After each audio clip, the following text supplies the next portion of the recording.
Om Namo Bhagavate Vasudevaya. Om Namo Bhagavate Vasudevaya. Om Namo Bhagavate Vasudevaya. Om Agnanatimirandasya Gyananjana Salakaya Chakshurunmilitam Yena Tasmai Sri Gurave Namaha. Sri Chaitanya Manobhistam Stapitam Yena Bhutale Svayam Rupa Kadamahyam Darati Swaparandikam. Vandeham Sri Guru Sri Yutapadakamalaam Sri Gurun Vaishnavamscha Sri Rupam Sagrijatam Sagana Raghunatanvitam Tam Sajivam Sadvaitam Savadutam Parijana Sahitam Sri Krishna Chaitanya Devam Sri Radha Krishna Padan Sagana Lalita Sri Sakanvitamscha. He Krishna Karuna Sindho Dina Bando Jagatpate Gopesha Gopika Kanta Radha Kanta Namostute.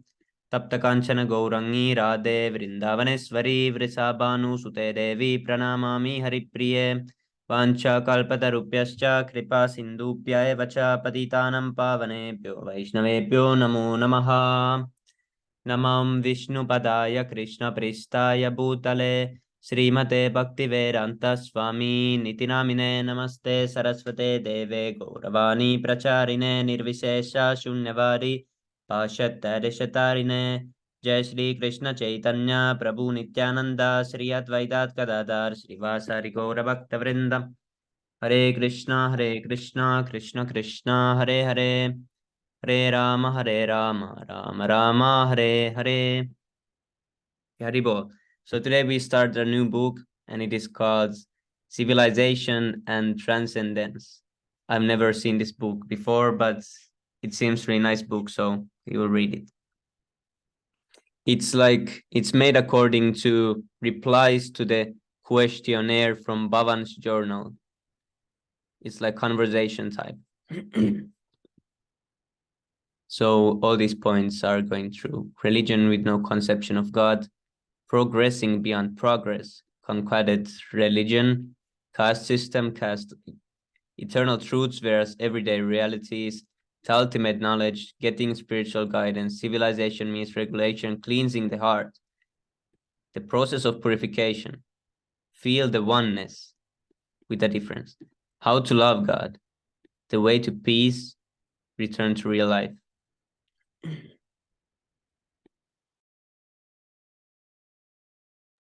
Haribol. Religion with no conception of God. Pushta Krishna. Shra Prabhupada, this questionnaire was sent to you by Bhavan's Journal, a cultural and religious magazine in Bombay. They are questioning various religious and spiritual leaders, trying to get the answer to some of the important questions that are perplexing people today. So there's a list of questions, and the first is this. Is the influence of religion over the masses on the wane? Prabhupada. Isi Bhaktivedanta Srila Prabhupada ki jai. Yes, this is predicted in Srimad Bhagavatam 12:2:1. Tadaschanu dinam dharma satyam saucham kshamadaya kalena balina rajan nangshatya ajur balam smriti. In Kali Yuga, this age of quarrel and hypocrisy, there shall be a waning of these qualities: religiosity, truthfulness, cleanliness, tolerance, memory, bodily strength, duration of life, and mercy. These are the human assets, qualities which make a human being distinct from the animals. But these things will decline. There will be almost no mercy. There will be almost no truthfulness. Memory will be shortened, duration of life shortened. Similarly, religion will practically vanish. So that means gradually human beings will descend to the platform of animals. Especially when there is no religion, human beings are simply animals. This any common man can distinguish that a dog does not understand what religion is. The dog is also a living being, but is not interested in what is being discussed here about Bhagavad Gita or Srimad Bhagavatam. That is the distinction between man and dog. The animal is not interested. So when human beings are becoming uninterested in religion, then they are becoming animals. And how can there be happiness or peace in animal society? The big leaders want to keep the citizenry as animals, and at the same time they are striving to make a united nations. How is it possible? United animals. Is it possible? Society for United Animals.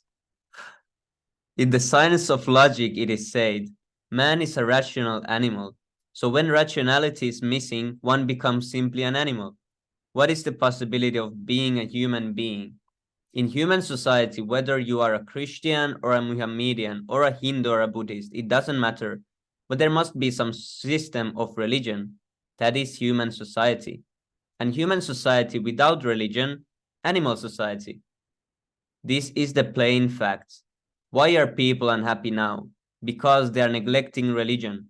One gentleman has written me that Marx said, religion is the opium of the people. That means the communists are very adamant against God consciousness because they think that the religion has spoiled the whole social atmosphere. Religion might have been misused, but that does not mean that religion should be avoided. Real religion should be taken, simply because religion has not been properly executed by the so-called priests. That does not mean religion should be rejected. If my eye is giving me some kind of trouble on account of cataract, that does not mean my eye should be plucked out. The cataract should be removed. So that is the idea of the Krishna consciousness movement, to remove the cataract from the people's religious vision. Generally, modern so-called religious leaders have no conception of God, and yet they are preaching religion. What good is that religion? People are simply being misled. Real religion means God's order, dharmam tu sakshat bhagavat pranitam, Bhagavatam 6:3-19. If your religion has no conception of God, where is the question of religion? Still without any conception of God, they are professing some religion. How long will it go on artificially? It will deteriorate.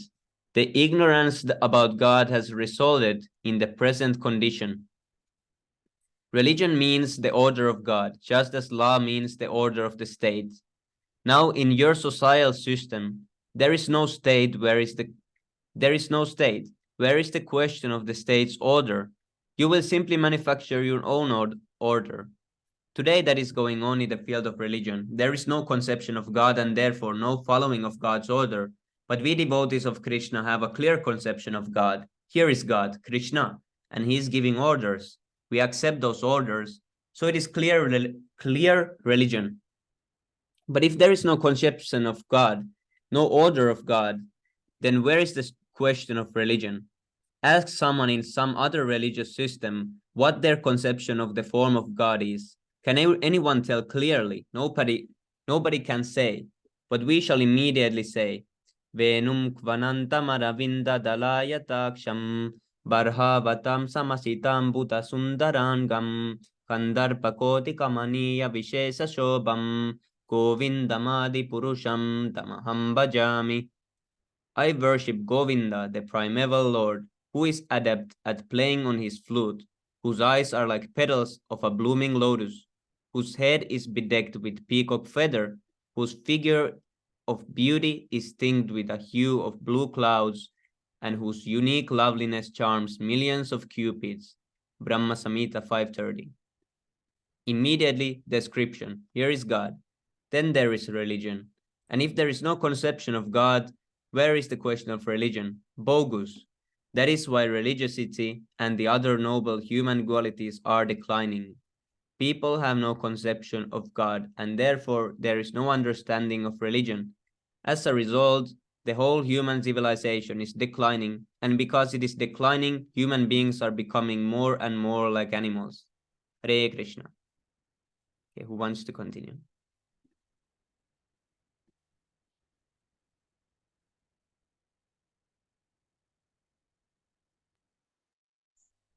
Progressing. Oh, you can go on if you want. Revolve. No, bro, read. Okay, thank you. Progressing beyond progress. Question number 2. Oh, Pusta Krishna. Question number 2. Srila Prabhupada. Yes. Pusta Krishna. The traditional charge against Hinduism is that it is fatalistic, that it inhibits progress by making people slaves to the belief in the inevitability of what is to happen. How far is this charge true? Srila Prabhupada, the charge is false. Those who have made that charge do not know what Hinduism is. First of all, the Vedic scriptures make no mention of such a thing as Hinduism. but they do mention Sanatana Dharma, the eternal and universal religion, and also Varnashrama Dharma, the natural organization of human society. That we can find in the Vedic scriptures. So it is a false charge that the Vedic system inhibits the progress of mankind. What is that progress? A dog's jumping is progress. A dog is running here and there on 4 legs and you are running on 4 wheels. Is that progress? The Vedic system is this: the human being has a certain amount of energy, better energy than the animals, better consciousness, and that energy should be utilized for spiritual advancement. So the whole Vedic system is meant for spiritual advancement. Human energy is employed in a more exalted direction than to compete with the dog. Consequently, sometimes those who have no idea of religion notice that the Indian saintly persons are not working hard like dogs. Spiritually uncultured people think the dog race is life, but actual life is spiritual progress. Therefore, the Srimad Bhagavatam says, Tasyaiva heto prayateta kovido nalapyate yat brahmatam uparyata tallapyate dukhavad anyata sukham kalena sarvatra kapira ramhasa. The human being should exert his energy for the thing which he did not get in many, many lives. Through many, many lives, the soul has been in the forms of dogs or demigods or cats or birds or insects. There are 8,400,000 material forms. So this transmigration is going on, but in every one of these millions of forms, the business is sense gratification. The dog is busy for sense gratification. Where is food? Where is shelter? Where is a mate? How to defend? And the man is also doing the same business in different ways. So the struggle for existence is going on life after life.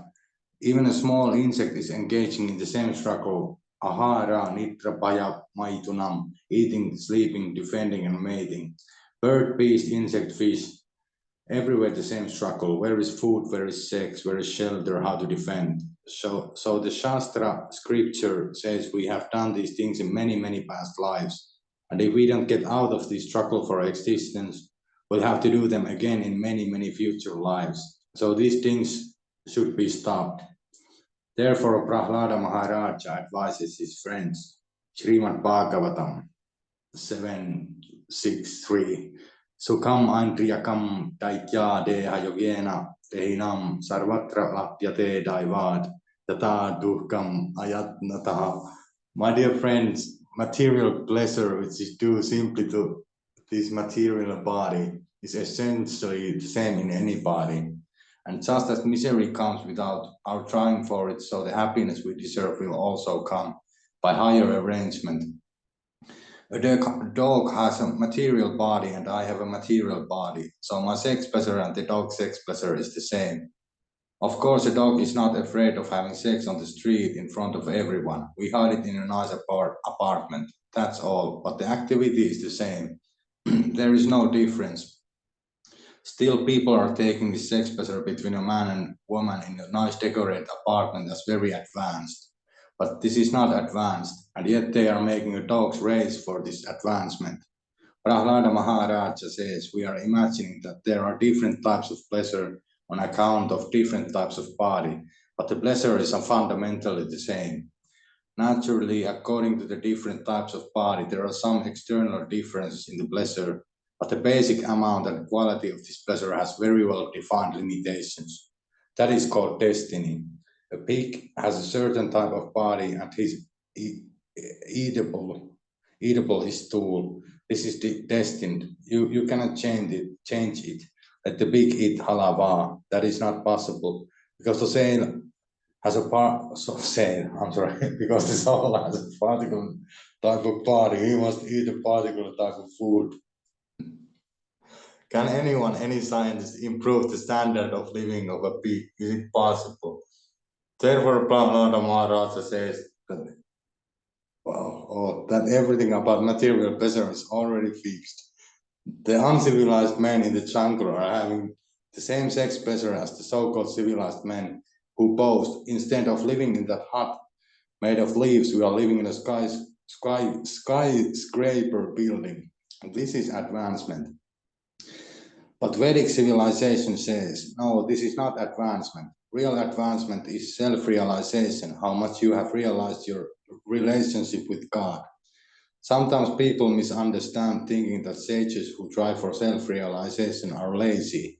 In a high court, the judge is sitting soberly, apparently doing nothing, and he's getting the highest salary. And another man in the same court is working hard all day long, rubber stamping. He's getting not even 1/10 of the judge's salary. He's thinking, I'm so busy and working so hard that I am not getting a good salary. And this man is just sitting on the bench and he's getting such a fat salary. The criticism of Hinduism as inhibiting progress is like that. It comes out of ignorance. The Vedic civilization is for self-realization. It is meant for the intelligent person, the person who will not just work like an ass, but who will try for that thing which he did not achieve in so many other lives, namely self-realization. For example, we are sometimes labeled escapists. What is the charge? Disciple, they say we are escaping from reality. Srila Prabhupada, yes, we are escaping their reality, but their reality is a dog's race, and our reality is to advance in self-realization, Krishna consciousness. That is the difference. Therefore, the mundane, materialistic workers have been described as mudas, asses. Why? Because the ass works very hard for no tangible gain. He carries on his back tons of cloth for the washerman, and the washerman in return gives him a little morsel of grass. Then the ass stands at the washerman's door, eating the grass while the washerman loads him up again. The ass has no sense to think, if I get out of the clutches of this washerman, I can get grass anywhere. Why am I carrying so much? The Monday workers are like that. They're busy at the office, very busy. If you want to see the fellow, I am very busy now. So what is the result of your being so busy? Well, I take 2 pieces of toast and 1 cup of tea, that's all. And for this purpose, you are so busy. Or he is busy all day simply so that in the evening he can look at his account books and say, oh, the balance had been $1,000. Now it has become 2,000. That is his satisfaction. But still, he will have the same 2 pieces of bread and 1 cup of tea, even though he has increased his balance from 1,000 to 2,000. And still he'll work hard. This is why karmis are called mutas. They work like asses without any real aim of life. Okay, anyone else can continue. Thank you, Prabhu.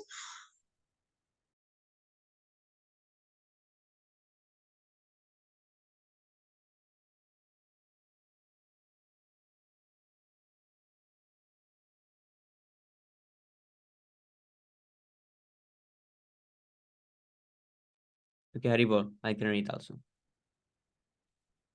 But Vedic civilization is different. The accusation implied in the question is not correct. In the Vedic system, people are not lazy. They are very busy working for a higher purpose.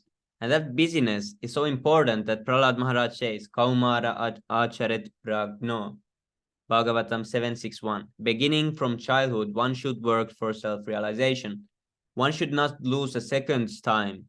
So that is Vedic civilization. Of course, the materialistic workers, they see these men are not working like us, like dogs and asses. So they are escaping. Yes, escaping your fruitless endeavor. The Vedic civilization of self-realization begins from the Varnasrama system of social organization. Varnasrama charavata purushena parah puman vishnur aradyate.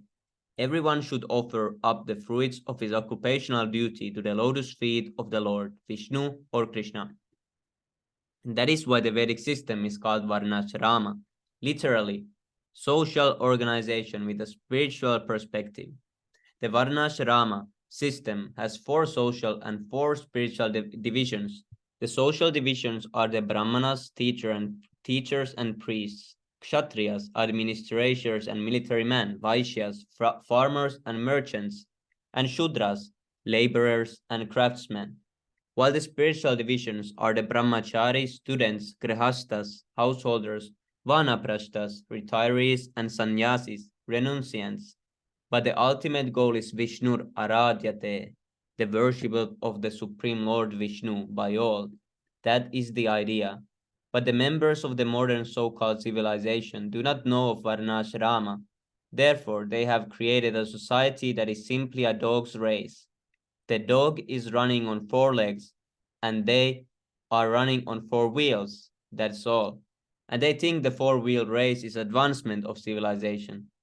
Vedic civilization is different, as Narada Muni says, Tasyaiva heto prayate ta kovidona lapyate yat brahmatam uparya adaha. The learned, astute person will use this life to gain what he has missed in countless prior lives, namely realization of self and realization of God. Someone may ask, then shall we do nothing? Yes, do nothing simply to improve your material position. Whatever material happiness is allotted to you for you by your destiny, you'll get it wherever you are. Take to Krishna consciousness, you'll get these other things besides. How shall I get them? How? Kalena sarvatra gabira ramhasa. By the arrangement of eternal time, everything will come about in due course. The example is given that even though you do not want distress, still distress comes upon you. Similarly, even if you do not work hard for the happiness that is destined to be yours, still it will come. Yes, Karti Prabhu should be here because we have discussed this subject matter many times with him. Yeah. Similarly, Prahlad Maharaj says, Natat prayasha kartavyam. You should not waste your energy for material happiness because you cannot get more than what you are destined to have. That is not possible. How can I believe it? That by working harder, I will not get more material happiness, even than I would otherwise have had.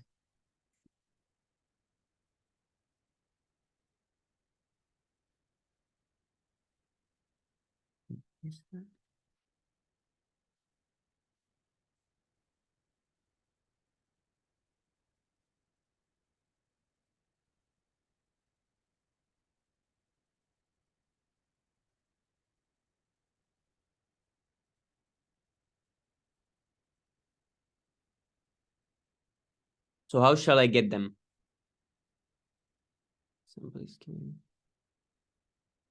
Similarly, Prahlad Maharaj says, Natat prayasha kartavyam. You should not waste your energy for material happiness because you cannot get more than what you are destined to have. That is not possible. How can I believe it? That by working harder, I will not get more material happiness than I would otherwise have had. Because you are undergoing so many distressing conditions, even though you do not want them. Who wants distress? For example, in our country, Mahatma Gandhi was killed by his own countrymen. He was a great man. He was protected by so many followers. He was beloved by all, and still he was killed. Destiny. Who can protect you from all these distressing conditions? So, you should conclude, if these distressing conditions come upon me by force, the other kind of condition, the opposite number, will also come. Therefore, why shall I waste my time trying to avoid distress and gain so-called happiness? Let me utilize my energy for Krishna consciousness. That is intelligence. You cannot check your destiny. The magazine's question touches on this point. Pushta Krishna.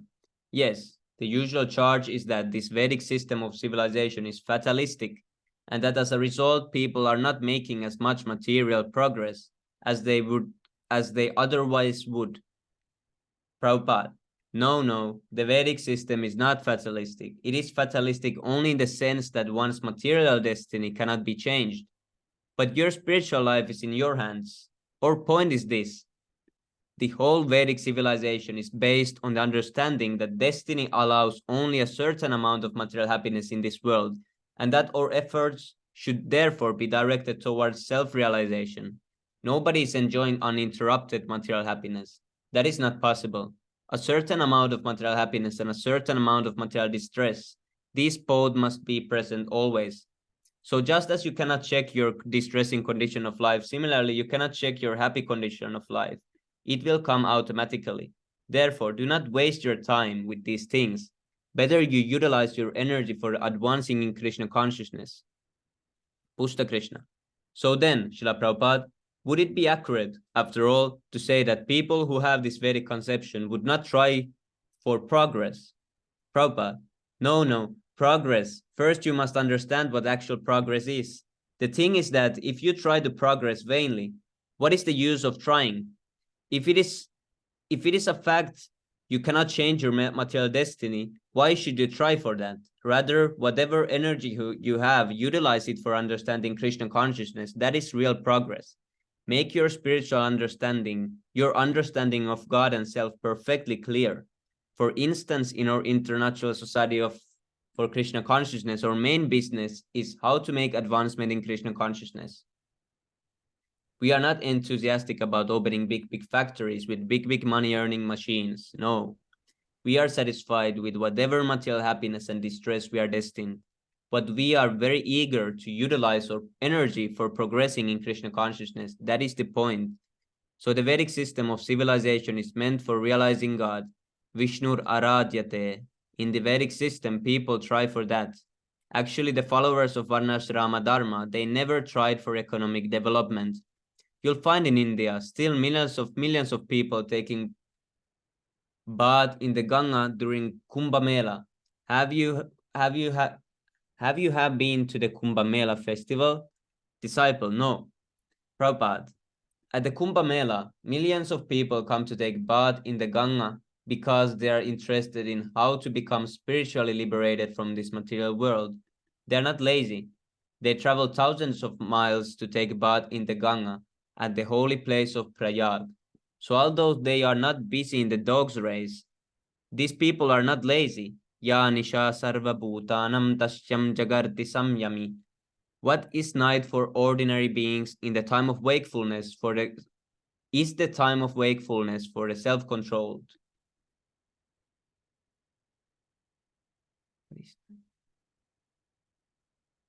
The self-controlled man wakes up very early, practically in the middle of the night, and works for spiritual realization while others are sleeping. Similarly, during the daytime, the dogs and asses think we are working, but these spiritualists, they are not working. So there are two different platforms, the material and the spiritual. Followers of the Vedic civilization, which is practiced in India, although nowadays it is distorted, actually these people are not lazy. They are very, very busy. Not only very, very busy, but also Kaumara Acharet Pragno Dharman Bhagavataniha. Bhagavatam 761. They are trying to become self-realized from the very beginning of life. They are so busy that they want to begin the busyness from their very childhood. Therefore, it is wrong to think they are lazy. People who accuse followers of Vedic civilization of laziness or of inhibiting progress do not know what the real progress is. The Vedic civilization is not interested in the false progress of economic development. For instance, sometimes people boast, we have gone from the hut to the skyscraper. They think this is progress.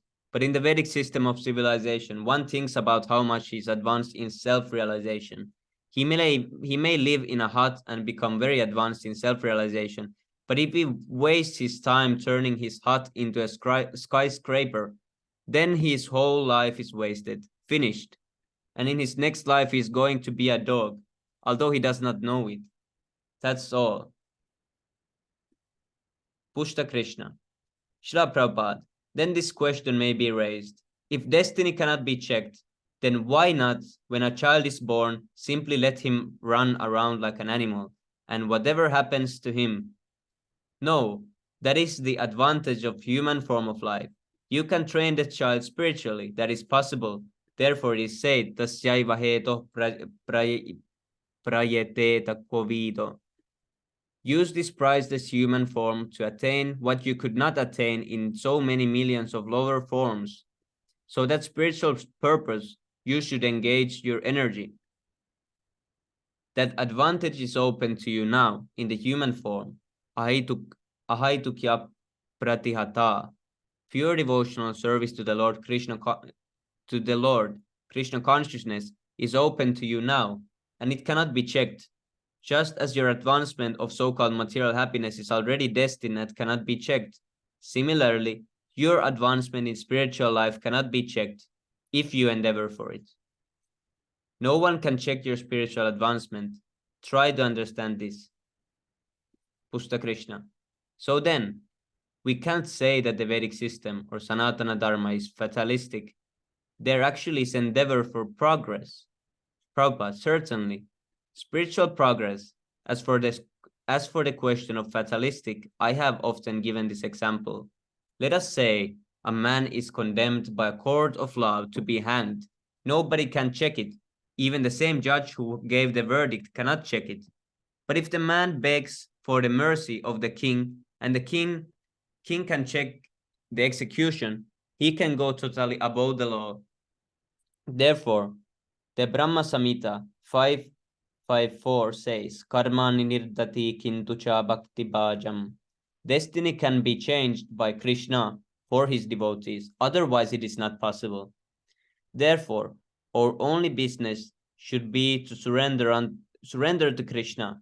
And if you artificially want to be more happy by economic development, that is not possible.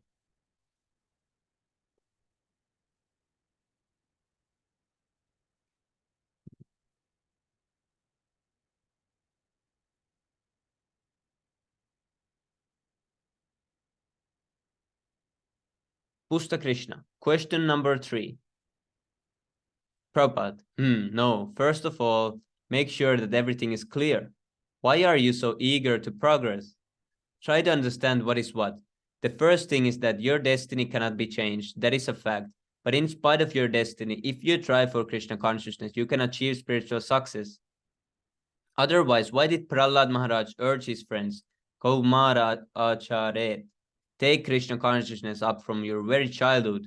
If destiny cannot be changed, then why was Prahlad Maharaj urging this? Generally, destiny means your material future, that you cannot change. But even that can be changed when you are in spiritual life. What is the meaning of apratihata? You say that spiritual development cannot be checked. Apratihata means this. Suppose you are destined to suffer. So apratihata means that in spite of your so-called destiny to suffer, if you take to Krishna consciousness, your suffering will be reduced. Or there will be no suffering. And in spite of any suffering, you can make progress in spiritual life, just like Prahlad Maharaj himself. His father put him into so many suffering conditions, but he was not impeded. He made spiritual progress. He did not care about his father's attempts to make him suffer. That state of existence is called apratihata. If you want to execute Krishna consciousness, your material condition of life cannot check it. That is the real platform of progress. Of course, insofar as your material condition is concerned, generally that cannot be checked. You have to suffer. But in the case of a devotee, the suffering also can be stopped or minimized. Otherwise, Krishna's statement would be false. Aham tvam sarva papebhyo mokshaishyami. I will deliver you from all reactions to your sinful activities. Suffering must befall me on account of my sinful activities, but Krishna says, I will deliver you from all the reactions to your sinful activities. This should be clear. Ordinarily, destiny cannot be checked. Therefore, instead of wasting your time trying to change your economic condition or material destiny apart from Krishna consciousness, you should employ your priceless human energy for attaining Krishna consciousness, which cannot be checked.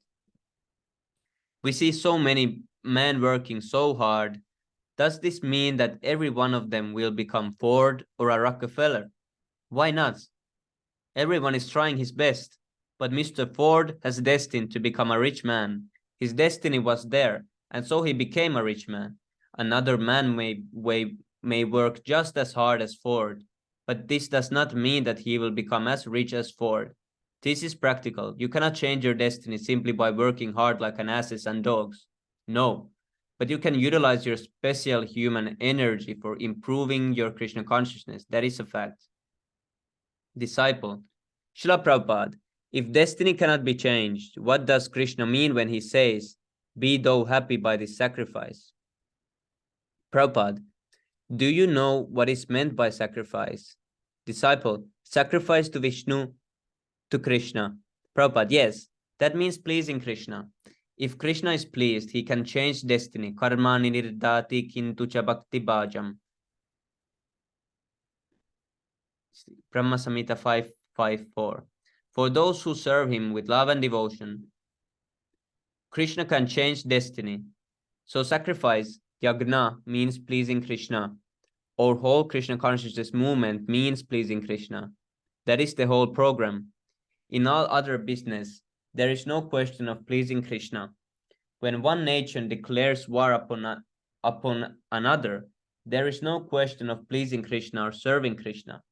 They're pleasing their own senses, serving their own whims. When the First and Second World Wars began, it was not for pleasing Krishna. The Germans wanted that their sense gratification not be hampered by Britishers. That means it was a war of sense gratification. The Britishers are achieving their sense gratification. We cannot.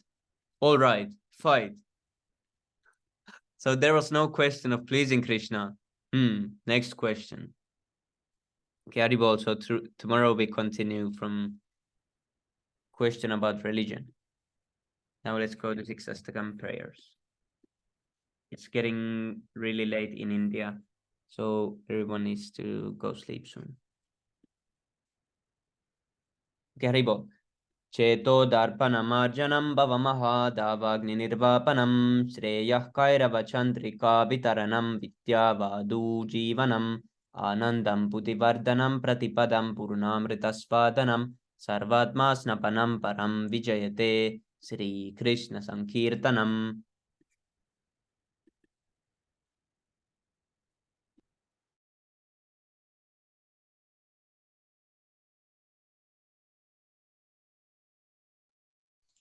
Nam namakari pahudani cha sarva shaktis tatrarpitani yamita smaranena kala. Etatchi tava kripa bhagavan mamapi turdaivam idrisam yajani nanu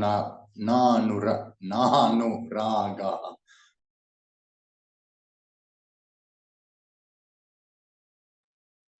Nadopi Sunichena Kororupi Sohiskuna Amanina Mandena Vittania Sadahari. न धनं न जनं न सुन्दरीं कवितां वा जगदीश कामये मम जन्मनि जन्मनीश्वरे भवतात् भक्तिरहैतुकी त्वयि.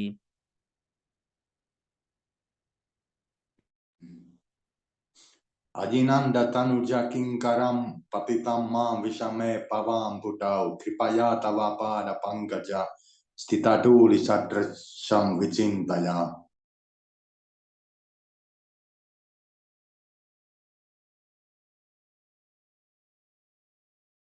नयनं गलदाश्रुधारया वदनं गद्गदहृदया गिरा पुलकार्निचितं वपुः कदा तव नाम ग्रहणे भविष्यति.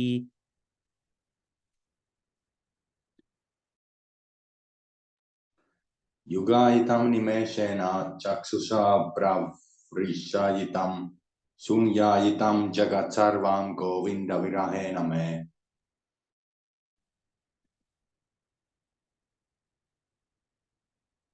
आश्लिष्यवापादरतं पिनष्टु माम् अदर्शनान् मर्महतां करोतु वा यथा तथा वा विधातु लम्पतो मत्प्राणानाथस्तु स एव नापरः. Haribo, glory to the Sri Krishna Sankirtana, which cleanses the heart of all the dust accumulated for years and extinguishes the fire of conditional life of repeated birth and death. This Sankirtan movement is the prime benediction for humanity at large, because it spreads the rays of the benediction moon. It is the life of all transcendental knowledge. It increases the ocean of transcendental bliss, and it enables us to fully taste the nectar for which we are always anxious. O my Lord, your holy name alone can render all benediction to living beings. And thus you have hundreds and millions of names like Krishna and Govinda. In these transcendental names, you have invested all your transcendental energies. There are not even hard and fast rules for chanting these names. O my Lord, out of kindness, you enable us to easily approach you by your holy name. But I am so unfortunate that I have no attraction for them.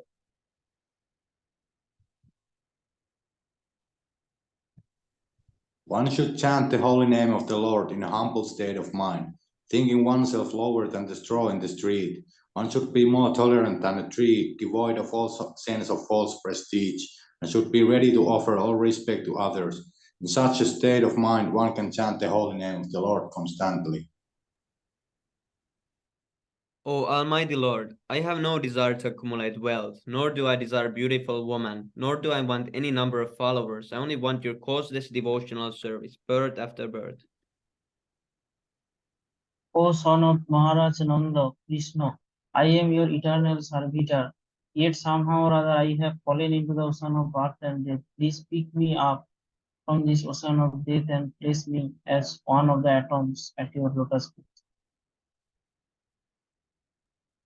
O my Lord, when will my eyes be decorated with tears of love, flowing constantly when I chant your holy name? When will my voice choke up, and when will the hairs of my body stand on end at the recitation of your name?